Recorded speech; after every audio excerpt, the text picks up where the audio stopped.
سال نو آمد ولی ما با خدا آغاز کنیم، دل به نور حق دهیم، راه فردا ساز کنیم.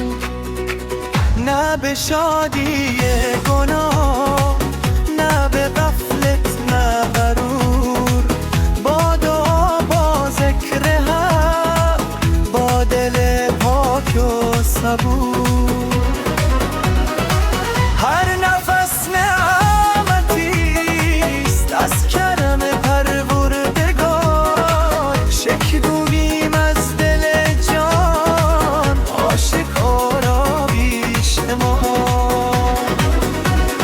سال ما یعنی شروع عهد پاکی با خدا، ترک ظلم و ترک کینه، سوی عدل و سوی ما.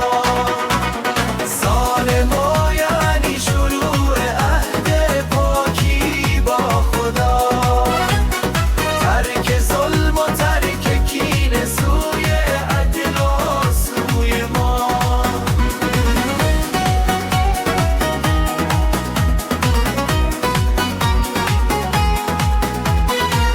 ما مسلمان هر زمان با یاد حق زنده ایم، روز و سال و لحظه ها با دین معنا می دهیم.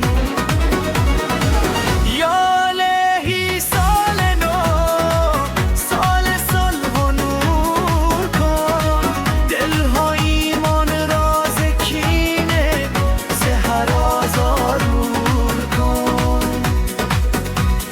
سال نو یعنی شروع عهد پاکی با خدا، ترک ظلم و ترک کینه، سوی عدل و سوی ما.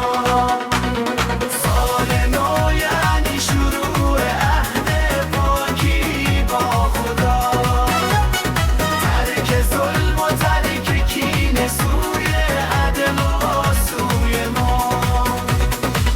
بر جهان آرام شعار، بر دل مظلوم امید، سال نو را با رضایت، با هدایت آفرید.